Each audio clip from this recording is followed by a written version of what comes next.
गुरुजी प्रणाम। प्रणाम। मेरा नाम वीना गर्ग है और मैं दिल्ली से आई हूँ। गुरुजी ऐसा है कि अभी तक तो हमने, जब से मैं पैदा हुई, मैंने अपने घर में यही देखा, सिर्फ पाठ पूजा जैसे देवी देवताओं के हम लोग करते हैं और मैं शुरू से वही करती आ रही हूँ। सुबह 1 घंटा, आधा घंटा, मैं सब कुछ वही, सब तरह के मंत्र जाप करना, सब कुछ करना, जोत जलानी, मैं इसी काम में ही सुबह शाम अपने पूरी ज़िंदगी मैंने ऐसे ही लगाई है मैंने। और क्योंकि मैंने अपने घर में कभी ऐसा माहौल देखा नहीं था, सिर्फ जैसे दुर्गा माता की पूजा होती है तो मैं भी उस तरह से देवी देवताओं की पूजा ही करती थी। तो भी 1-1.5 साल से मुझे थोड़ा सा ऐसे, जैसे मैं जॉब में थी, कुछ लोगों से बातचीत होती रहती है, तो मुझे थोड़ा सा ऐसे पता चला कि मेडिटेशन करना चाहिए, ये करना चाहिए, वो करना चाहिए, इससे हमें सही मायने में गति प्राप्त होती है। तो मैं थोड़ा सा भी 1-1.5 साल से इस लाइन में आई हूँ और मैं जॉब में थी अभी तक, मई तक, तो मुझे ज़्यादा टाइम भी नहीं मिल पाता था। सुबह 9 बजे निकल गए, शाम को 6:30 पौने 7 बजे घर पे आते थे। फिर मुझे अपनी पाठ पूजा भी करनी होती थी, तो मैं आधा घंटा ही ध्यान पर बैठ पाती हूँ, आधा घंटा सुबह, आधा घंटा शाम को, और थोड़ा सा प्राणायाम वगैरह करती हूँ। मैं ज़्यादा अभी तक नहीं कर पाती थी। तो बस मैंने आपको ये बताने के लिए किया कि मैं अभी तक तो मेडिटेशन की लाइन में आगे नहीं आ पाई थी और अब मैं पूरी कोशिश कर रही हूँ कि आगे अपनी ज़िंदगी जो है मैं इसी लाइन में ही निकालूँ, इसी साधना में लगी रहूँ, क्योंकि मैं अपनी सब जिम्मेदारियों से मुक्त हो चुकी हूँ, बच्चों की भी शादी हो चुकी है, अब मैं एक तरह से लाइफ में फ्री हूँ बिल्कुल। और मैं आपको ये बताना चाहती हूँ कि जैसे सुबह मैं अभी ध्यान में बैठी थी, तो जिस समय ध्यान पूरा होने वाला था उससे 2 मिनट पहले की बात थी कि मैंने देखा, मैं आंखें बंद करके बैठी हूँ और आप आए हैं, मेरे बिल्कुल सामने ऐसे खड़े हो गए हैं और मेरे सिर पर काफ़ी देर तक शक्तिपात करके ओम बोलते रहे। ये मैं आपको अपना एक्सपीरियंस बताना चाहती थी।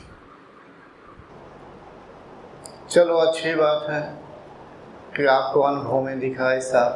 आप काफ़ी देर तक मेरे सामने ऐसे खड़े रहे यहाँ पर, मैं बिल्कुल, मेरी आंखें बंद थी। जी जी जी। तो मुझसे मेरे कुलीग भी साथ बैठे हुए थे, क्या था मुझे नहीं पता, उन्होंने पूछा ये कौन थे, तो मैंने बताया कि ये मेरे गुरुजी हैं, मेरे गुरुजी हैं, ये मुझे शक्तिपात करने आए थे। ये मेरा अभी दोपहर का सुबह का एक्सपीरियंस है। चलो, आपकी श्रद्धा है कि आप मुझे गुरुजी कह रही हैं।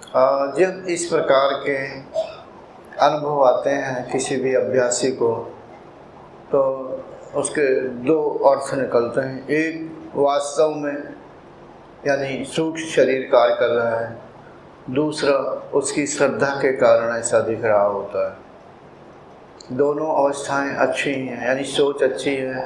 अगर वास्तव में है तो आगे आपकी साधना और बढ़ेगी।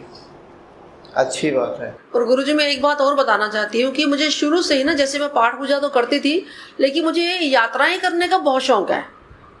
मुझे जहाँ भी मौका मिलता है, जहाँ भी जैसे कोई यात्रा हो रही है, कोई ग्रुप जा रहा है, तो उनके साथ में एकदम से फटाफट लगता है कि मैं भी चली जाऊँ, मुझे भी यात्रा करनी है। तो आगे भी मुझे वो जारी रखना चाहिए, ये सिर्फ साधना में ही लग जाना चाहिए। थोड़ा सा मुझे आपका मार्गदर्शन चाहिए इस बारे में। आपको जैसा अच्छा लगे वैसा करें। मतलब ज़्यादा सही रास्ता, जैसे भाई मुझे तो यात्रा करने में डर लगता। डर का मतलब परेशानी होती, इधर भागो उधर भागो, बैग उठाओ, सामान करो, समेटो, ये है वो है। लेकिन हाँ, मनुष्य को अपने जीवन में घूमना भी चाहिए। ये नहीं कि घर में ही घुसे रहे साल भर, यानी बैठे रहे, हम कहीं जा नहीं रहे हैं। थोड़ा बहुत हम प्रकृति सौंदर्य या इधर उधर तीर्थ स्थलों में जाना चाहिए। तीर्थ स्थल हो गए, प्रकृति सौंदर्य अपने भारत देश में या बाहर कहीं भी, हाँ जा सकते हैं थोड़े समय के लिए। लेकिन सिर्फ जीवन में यात्रा ही करते रहना, तो फिर तो ये होगा कि सांसारिक सुख की अनुभूति कर रहे हैं। सांसारिक, क्योंकि हम यात्रा कर रहे हैं, हम इधर उधर घूम रहे हैं बस।